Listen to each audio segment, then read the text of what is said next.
అందరికీ మన ప్రభువును రక్షకుడైనటువంటి యేసుక్రీస్తు వారి పేరిట మరొకసారి ప్రేమపూర్వకమైనటువంటి వందనాలు. ప్రియులారా, మనం కొన్ని విషయాలను జాగ్రత్తగా ధ్యానించినట్లయితే గనక మనం ప్రతి ఒక్కటి కూడా ఏదో వెళ్ళిపోతుందిలే, ఏదో జరుగుతుందిలే, ఏదో జరుగుంటుందిలే అని గనక మనం అన్నిటి గురించి ఆలోచించకుండా మనం వెళ్ళినట్లయితే లైఫ్‌లో మనం ఎన్నో ప్రాబ్లమ్స్‌ని ఎదుర్కోవాల్సిన అవసరత ఉంటుంది. ఎందుకు ఈ మాట చెప్తున్నానంటే, కొన్ని మనం గమనించాలి. మనతో ప్రజలు ఎప్పుడు చక్కగా మాట్లాడుతున్నారు, ఎప్పుడు మనతో మాట్లాడడం మానేశారు, ఎప్పుడు మన దగ్గరికి చుట్టాలొస్తూ ఉంటారు, బంధువులొస్తూ ఉంటారు, స్నేహితులొస్తూ ఉంటారు, మన దగ్గర నుండి ఎప్పుడు వారు వెళ్ళిపోతూ ఉంటారు. ఇవన్నీ గూడా మీరు చక్కగా అనాలిసిస్ చేసుకున్నట్లయితే గనక కొన్ని మీకు చక్కగా తేటగా కనబడతా ఉంటాయి. అది వాక్యానుసారంగా మీరు ధ్యానించినట్లయితే గనక, వాక్యానుసారంగా ఆ పరిస్థితిని గనక మీరు చెక్ చేసినట్లయితే ఇంకా ఘనంగా, ఇంకా చక్కగా మీకు అనేకమైనటువంటి విషయాలు బోధపడతాయి. అదేంటనగానే, మన దగ్గర ఎప్పుడైతే ధనం ఉంటుందో, మన దగ్గర ఎప్పుడైతే ప్రజలకు ఉపయోగపడే విషయాలు ఉంటాయో, అప్పుడు మన చుట్టూ చక్కగా అనేక మంది ఉంటారండి. దేవుని యొక్క వాక్యం సెలవిస్తుంది ప్రియులారా, ఆస్తి ఎక్కువైన ఎడల దాన్ని భక్షించువారును ఎక్కువగా ఉంటారు. అంటే మన చుట్టూ జనాలు ఉండేది దేనికో తెలుసా? మనల్ని ప్రేమించి కాదు ప్రియులారా, మన ఆస్తిని ప్రేమించి, మనతో ఎక్కువగా చనువుగా మాట్లాడేది, మనతో ఎక్కువగా ప్రేమగా మాట్లాడేది ఎందుకంటే ప్రియులారా, మన ద్వారా వారికంటూ ఏదో ఒక ఉపయోగం ఉండాలి. అప్పుడే కదా మాట్లాడతారు. లేదంటే ఎందుకు మాట్లాడతారు? కనుక మనం అలాంటి వారిని గనక మన చుట్టూ మనం ఉంచుకోగలిగినట్లయితే గనక, వారు ఎప్పుడు మనతో ఉంటారయ్యా అంటే, మన దగ్గర వారికి ఉపయోగపడే ఉన్నంత వరకు మనతో ఉంటారు. కనుక అలాంటి వారు మన చుట్టూ ఎప్పుడు వెళ్ళిపోతారయ్యా అంటే, మన దగ్గర నుంచి ఎప్పుడు వెళ్ళిపోతారయ్యా అంటే, వాళ్ళకి నష్టాలు కలిగించే ఉన్నప్పుడు. మరి అలాంటి స్వార్థ ప్రియులు, అలాంటి ధనాపేక్షలు మన చుట్టూ ఉండకుండా ఉండాలంటే, దేవుని యొక్క వాక్యం సెలవిస్తుంది ప్రియులారా, 24 గంటలు కూడా మనం దేవుని మీద ఆధారపడి గనక మనం ఉండగలిగినట్లయితే, మన చుట్టూ కూడా ప్రేమ, ఆప్యాయత, సమాధానము, సంతోషము, దీర్ఘశాంతమని ఆత్మ ఫలములతో కూడినటువంటి ఆత్మ సంబంధమైన కుటుంబాన్ని దేవుడు మనకు అందిస్తారు. అదే సంఘము, అది దేవుని కుటుంబము. సంఘములో కూడా కొన్ని సందర్భాలలో సాతానుడు కలుగజేసినటువంటి ఇబ్బందులను బట్టి, డిస్టర్బెన్సెస్ని బట్టి ఇలాంటి మనుషులు మనకి అక్కడక్కడ కనబడతారు, కానీ సంఘం అంతా అలా ఉండదండి. సంఘంలో ప్రియులారా, మీరు ఆలోచించినట్లయితే అలాంటి మనుషులు కూడా మార్పు చెందే విధంగా దేవుడు ఎన్నో రకాలుగా వారిని గద్దిస్తూ ఉంటారు. మరి బయట సమాజంలో వారు వాక్యానికి లోబడకపోవచ్చు, లోబడరు కూడా. కానీ సంఘంలో ఉన్నటువంటి వారు తప్పకుండా వాక్యానికి లోబడతారు. సంఘం అనగానే ప్రియులారా, బైబిల్ పట్టుకొని వారం చర్చికి వెళ్ళే ప్రతి ఒక్కరు సంఘం కాదండి. సంఘం అంటే ఏంటి, రక్షణ అంటే ఏంటి, రక్షణలోకి ఎవరు వస్తారు, రక్షణలోకి ఎవరున్నారు, ఈ విషయాలన్నీ కూడా నేను చక్కగా ఆ సంఘంలో ఉన్నటువంటి వారికి, సంఘానికి ఉండవలసినటువంటి చక్కగా క్వాలిటీస్ అన్నీ కూడా చక్కగా ఎక్స్ప్లెయిన్ చేస్తూ చేసినటువంటి ఒక వీడియో ఉంది. మరి ప్రభు చిత్తమైతే మీరందరూ కూడా ఆ వీడియో చూసినట్లయితే కనుక చక్కగా మీకు అనేకమైన విషయాలు మీకు బోధపడుతూ ఉంటాయి. అయితే అన్నిటికంటే ముఖ్యంగా మనం అలవాటు చేసుకోవాల్సింది ఏంటంటే, మనం సంతోషంలో ఉన్నా, శ్రమలో ఉన్నా, బాధలో ఉన్నా, మంచి ఆనందంలో ఉన్నా కానీ మనం ఆధారపడవలసింది ఎవరి మీద అనగానే, దేవుడి మీద మనం ఆధారపడాలి. అందుకే మీకు ఒక సందర్భాన్ని బైబిల్లో నుంచి పరిచయం చేస్తాను. మనం అనేక సందర్భాల్లో మనం దాన్ని ధ్యానించుంటాము.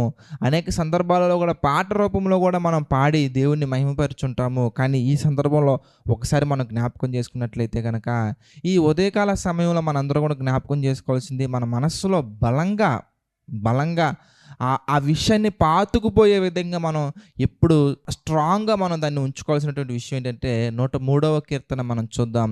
2వ వచనం, 103వ కీర్తన 2వ వచనం కనుక మనం చూస్తే, ఎల్లవేళలా కూడా మనం ఇలాంటి మనస్తత్వమే కలిగి ఉండాలి.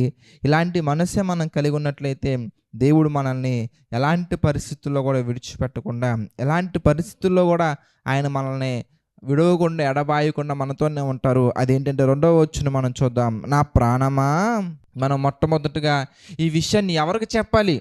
ఈ విషయాన్ని ఎవరికి మనం బోధపడేలా చేయాలంటే ప్రాణముతో మాట్లాడుకోవాలి. ఏమని? నా ప్రాణమా దేవునిని సన్నుతించుము, ఆయన చేసిన ఉపకారములలో దేనిని మరువకుము. ఎందుకంటే ప్రియులారా, ఈ భూమి మీద మనకి ఉపకారం చేస్తున్నట్టుగా కనబడే ప్రతి ఒక్కరు కూడా ప్రత్యుపకారం ఆశించే చేస్తారు. ప్రభువు మాత్రమే ఎటువంటి ప్రత్యుపకారం ఆలోచించకుండా, ఆశించకుండా ప్రేమిస్తూనే ఉంటారు. నా ప్రాణమా ఆయన చేసిన ఉపకారములలో దేనిని మరువకము. దేనికంటే నీకు ధనం వచ్చేలా చేసింది ఆయనే, ఆ ధనాన్ని నీ దగ్గర నుంచి తీసివేసింది కూడా ఆయనే. ఎందుకో తెలుసా? ఎందుకంటే ఆ ధనం మీద మమకారంతో, ఆ ధనం మీద వ్యామోహంతో దేవునినే విడిచిపెట్టి దేనికి పనికిరాని మనుషులను నువ్వు నమ్ముకొని వారి యొక్క మాయోపాయాలలో చిక్కుకుపోతున్నావు కనుక వారి యొక్క మాయ నుండి నేను విడిపించటానికి, ఇదంతా మాయ అన్న విషయం నీకు తెలియచేయడానికి దేవుడు చక్కగా ఒక సన్నివేశాన్ని నీ జీవితంలో తీసుకొచ్చి చూపిస్తున్నారు. ఏంటంటే, ఇదిగో చూడు, డబ్బు ఉంటేనే వీళ్ళు నీ దగ్గర ఉంటారు, డబ్బు లేకపోతే వీళ్ళకి నువ్వు అసలు ఏ మాత్రం కూడా పనికిరాని వ్యక్తివే అనే విషయాన్ని నీకు ప్రాక్టికల్గా చూపించడానికి కొన్ని సందర్భాలలో, కొన్ని సిచ్యువేషన్స్ దేవుడు నీ యొక్క జీవితంలో తీసుకొస్తూ ఉంటారు. మనం ఏం చేస్తూ ఉంటామంటే, ఆ సిచ్యువేషన్స్ ఎందుకు వచ్చాయనే విషయం మనం ఆలోచించకుండా మనం అప్పటికి కూడా మాయోపాయాల్లో మనల్ని చిక్కించే మనుషుల మీదే మనం ఆధారపడుతూ ఉంటామండి. చూడండి, కొన్ని సందర్భాల్లో కొంతమంది వ్యక్తుల మూర్ఖత్వము కానీ, వ్యక్తుల యొక్క మనస్తత్వం కానీ బయటపడిపోతూ ఉంటుందండి. అప్పుడు మనం ఆలోచించాల్సింది, అంటే ఈ మనుషులు, ఆ వ్యక్తి ఈ సందర్భం రాకపోతే నాతో ఉంటారా? ఈ సందర్భం నా జీవితంలో వస్తే నాతో ఉండరా? చూడండి, చక్కగా యవ్వన కాలంలో ఉన్నటువంటి చెల్లెమ్మలు కానీ, యవ్వన కాలంలో ఉన్నటువంటి తమ్ముళ్ళు కానీ కొన్ని సందర్భాల్లో ఇలాగే ఆలోచిస్తూ ఉంటారండి. వారు ఆ వయస్సులో, ఆ యవ్వన కాలంలో నిజమైనటువంటి ప్రేమ, నిజమైనటువంటి సమాధానం, నిజమైనటువంటి కుటుంబము, నిజమైనటువంటి విలువలు, వీటి గురించి ఒక అవగాహన లేకుండా ఆ చిన్న వయసులోనే ప్రేమ ప్రేమ ప్రేమ అని చెప్పేసి ఎవరో ఒక అమ్మాయి వెనక, ఒక అబ్బాయి వెనక తిరుగుతూ వారి యొక్క సమయాన్ని వృధా చేసుకుంటూ ఉంటారు. అలా అయినప్పటికీ దేవుని ప్రేమ ఎంత గొప్పదయ్యా అంటే, ఇదిగో చూడు, ఈ అమ్మాయి మంచిది కాదు, ఇతను మంచివాడు కాదు, నీ యొక్క జీవితానికి సరిపడినటువంటి వ్యక్తి కాదు, ఇతను నువ్వు ఎందుకు నమ్ముతున్నావు, ఇతను నువ్వు ఎందుకు ఇష్టపడుతున్నావని ఒక సన్నివేశాన్ని జీవితంలో తీసుకొచ్చి, వీడు ఇలాంటి దుర్మార్గుడు, ఈమె ఇలాంటి దుర్మార్గురాలని నీకు తెలియజేసినప్పుడు అప్పటికి కూడా మనం ఎలాంటి వారమయ్యా అంటే, అతను నాకు కావాలి, ఆమె నాకు కావాలి, ఆమె మనసు మారాలి, ఇతని మనసులో మారాలి, ప్రార్థన చేయండి, నా దగ్గరికి రావచ్చేలా ప్రార్థన చేయండి, నన్ను కోరుకునేలా ప్రార్థన చేయండి, నన్ను ఇష్టపడేలా ప్రార్థన చేయండి. ఏంటండి ప్రార్థన? ఒకసారి ఆలోచించండి. దేవుడు నీ జీవితంలో చేసిన ఒక ఉపకారం, అలాంటి యూజ్లెస్ క్యారెక్టర్ నీకు తెలియజేశారు దేవుడు. అంత దుర్మార్గుడు, అంత మోసపరిచేవాడు, అంత గాయపరిచేవాడు, అటువంటి వ్యక్తిని దేవుడు నీ జీవితంలో ఒక సన్నివేశం ద్వారా దూరం చేసినందుకు నువ్వు ప్రాణంతో మాట్లాడుకోవాల్సిన మాట ఏంటో తెలుసా? నా ప్రాణమా దేవునిని సన్నిధించుము, ఆయన చేసిన ఉపకారములలో దేనిని మరువకము. ఎందుకంటే ఇతనే కనుక నీ జీవితంలో వస్తే నీ పరిస్థితి ఎలా ఉంటుందో తెలుసా? చాలా కఠినంగా ఉంటుంది, చాలా కన్నీరు విడిచే పరిస్థితుల్లోకి నువ్వు వెళ్తూ ఉంటావు. అయితే కొంతమంది ఈ పరిస్థితులు ఏవి పట్టించుకోకుండా, అసలు దేవుని యొక్క మేలులను అసలు తలంచకుండా, అయినప్పటికీ మళ్ళీ వాడి యొక్క మాయ మాటలు విని, అయినప్పటికీ ఈమె యొక్క మాయ మాటలు విని మళ్ళీ ఇంకొక రాంగ్ స్టెప్ వేస్తారండి. అది వివాహం అనే రాంగ్ స్టెప్లోకి వెళ్ళిపోతారండి. తర్వాత ప్రియులారా, ఒక అమ్మాయి ఒక అబ్బాయి వారి జీవితంలో వచ్చిన తర్వాత మళ్ళీ అతను ఆమె మళ్ళీ వీళ్ళని విడిచిపెట్టి వేరే వాళ్ళ దగ్గరికి వెళ్ళిపోయినప్పుడు మళ్ళీ బాధపడుతూ ఉంటారండి. ఇదంతా ఎందుకు జరుగుతుందయ్యా అంటే, దేవుడు చేసినటువంటి ఉపకారాలను ఆలోచించకుండా, దేవుడు చేస్తున్నటువంటి ఉపకారాలను ఆలోచించకుండా, ఉన్నతమైనటువంటి ప్రణాళికలను ఆలోచించకుండా, ప్రియులారా దేనికి ఉపయోగపడినటువంటి వాటి గురించి ఆలోచించి జీవితాలను నాశనం చేసుకుంటూ ఉంటారు. ధనం విషయం కూడా అంతే ప్రియులారా. మన దగ్గర ధనం ఉన్నప్పుడు మనతో ఉండేవారెవరో, లేనివారెవరో, మన జీవితంలో ఒక కష్టం వస్తుందంటే ప్రియులారా, అది ఆయన చేసే మహా ఉపకారము. దేనికయ్యా అంటే, దాని ద్వారా మన చుట్టూ ఉన్నటువంటి మాయగాళ్ళందరూ కూడా బయటకు వస్తూ ఉంటారు. ఆ క్రిటికల్ సిచ్యువేషన్ ద్వారా, ఆ క్రిటికల్ పరిస్థితి ద్వారా మన చుట్టూ ఉన్నటువంటి వాళ్ళందరూ బయటకు వస్తూ ఉంటారు. ఎవరు నిజంగా మనల్ని ప్రేమించేవారు, ఎవరు మన చుట్టూ ఉన్నటువంటి మన దగ్గర ఉన్నటువంటి వాటిని ఆశించి మనతో ఉండేవాళ్ళన్న విషయాలన్నీ కూడా మనకి చాలా చక్కగా దేవుడు తెలియజేస్తూ ఉంటారు కనుక మన జీవితంలో చేసే ప్రతి ఒక్కటి ఉపకారమే. ఆయన చేసే ఉపకారాలలో దేనిని మనం మరవకుండా దేవుని మీద ఆధారపడి ఆయన చిత్త ప్రకారంగా ముందుకు వెళ్ళాలి. అలా వెళ్ళగలిగినట్లయితే కనుక మన జీవితం ఇంకా గొప్ప స్థాయికి వెళ్తుంది. ఆ గొప్ప స్థాయి ఎక్కడికి చేరుకుంటుందయ్యా అంటే పరలోకానికి చేరుకునే చివరి క్షణం వరకు ఆయన కృప మనతో ఎల్లప్పుడూ ఉంటుంది. ఆ కృపను మనం సద్వినియోగం చేసుకొని వెళ్ళగలిగితే కనుక మనం దేవునితో ఉండే అవకాశం కూడా మనకు చక్కగా ఉంటుంది.